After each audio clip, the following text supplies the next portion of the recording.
All right, so y'all, we're on the final video for Devastator, Mecha Invasion Devastator, to be specific.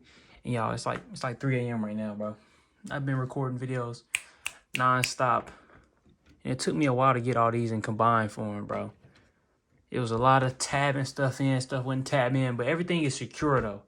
But it was hard to put that stuff in. I had to fiddle with it. I thought I broke a piece off right here on the side. But this is where we at. Let's get everything combined, bro. Okay, so we got everything combined, bro. And I just had to start off with this scale, bro. With just the scale difference from this to Superion. Then you see Optimus, it's about a little bit over his knee. But I'm gonna be all the way down here. This is what I like. This is how big I like my Devastator to be. Let's get these out the way and get into these details. So, as you can see, a lot of that silver hits real nice. And the light hits of gold here and there on the arms. That purple always looks so good on this Devastator, bro. And you see, of course, kind of a Scramble City type design. We have his feet for his arms this time. Swap those out. And bro, this is very nice. We can check out the side profile. It is heavy. And he does lean back ever so slightly. But not nothing too crazy. And it's not really no backpack. Very good design, man. Very good design. Lean it in a little bit. And of course, his eyes do light up as well. So let's go ahead and start at the top. So you can turn this into a cannon if you would like. You'll just fold this out from under here. And then plug it in right here.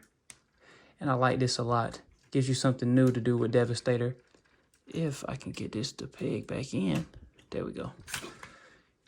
Give you something new to do with him. Instead of just having just sitting here off his back, you know what I'm saying? But let's flip that down and around.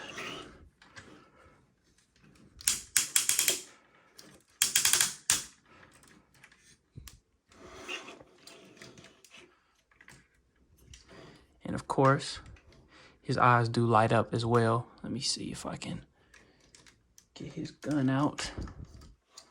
So show y'all that feature real quick. And the gun pegs in real nicely, as you can see on the hands. Pegs in right into there.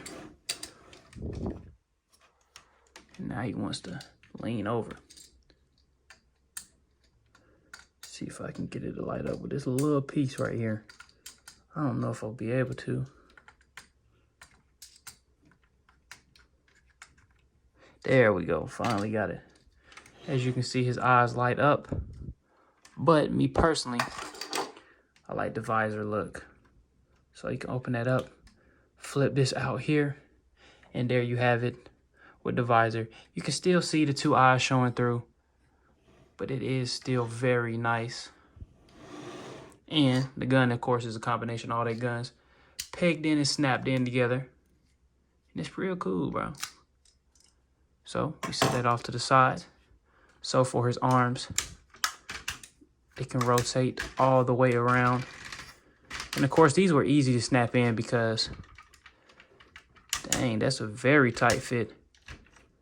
I don't even want to pull it off no more. That's a very tight fit. All you do is just slide it up there. Kind of like your regular combiners from Hasbro, which is cool. It's these right here, the legs, that tab in. They tab in right here at the bottom, and it tabs in when you just kind of slide Long Haul's feet into these two bots right here. So very nice fitment. It was a lot of tabs that went into the chest. You tab it up right here, tab these in, you tab in right here at the sides, and you tab in the back as well. It was a lot. It took me a long time to get this side to tab in. It's 2 slots that you got to tab in, and they would not line up. It took me a long time, but I got them in there, and everything is snug. Everything is secure. And back to the arms, you have a swivel right here, and you also have another swivel right here, and then you have your knee bend to 90 degrees, and then you have your articulated fingers. 2 points of articulation at the fingers, and then you have a ball joint there.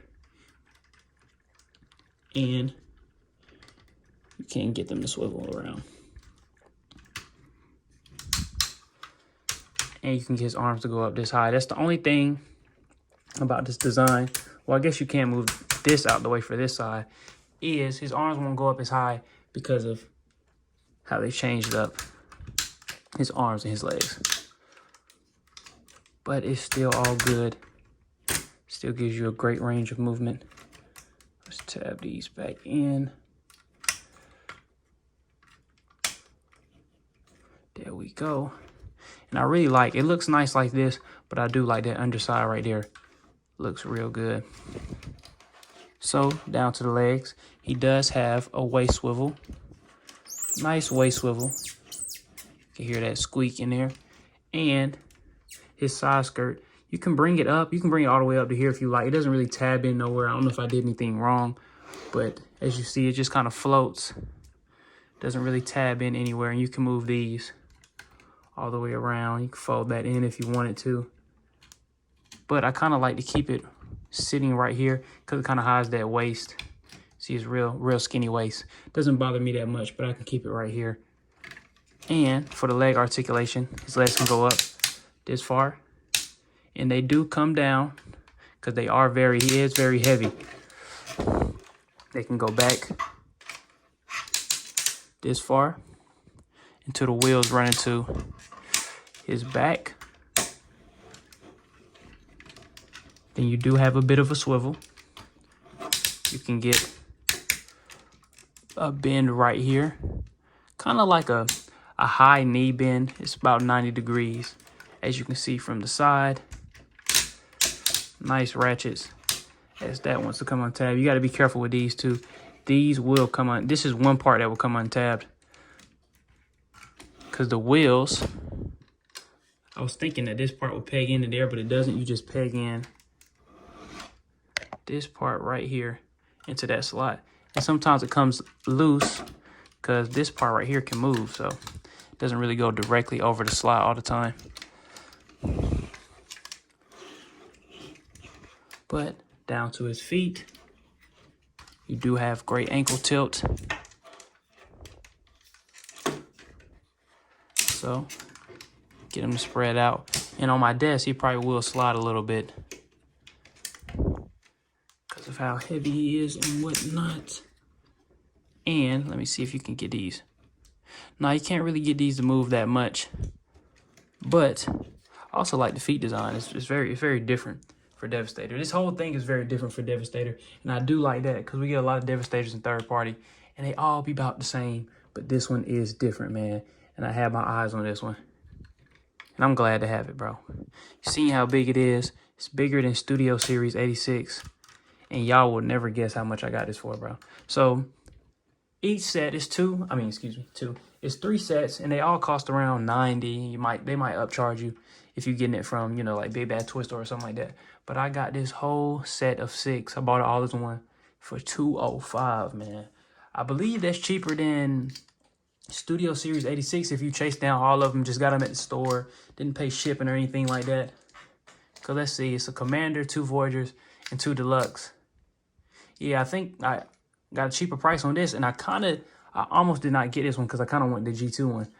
But I don't know, bro. I might get that as well. But I really don't have a connection to G2 that much, so I'm not really that fond of G2. The only thing I probably would ever get G2 is the Devastator. And I don't even mess with yellow like that. So let's go ahead and pop this gun in here.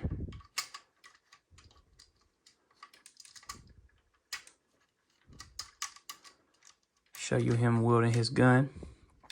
And let's see if it does.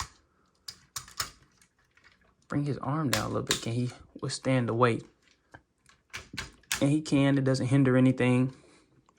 That's good. Because you get a lot of combiners. You'll lift that arm up, and this thing will just come right back down. I just seen a review. Shout out to Prime v Prime of the Studio Series 86 Devastator. And he lifted his arm up, and it just came right back down when you put the gun in it. So I do like that they did that. This is a very good figure. I definitely recommend you get this if you can. I might not get Studio Series 86 Devastator. I don't think I need to. So this is going to be my go-to for sure. Appreciate y'all for watching, man. Let me know if y'all want to see more third-party Transformers. And we gone.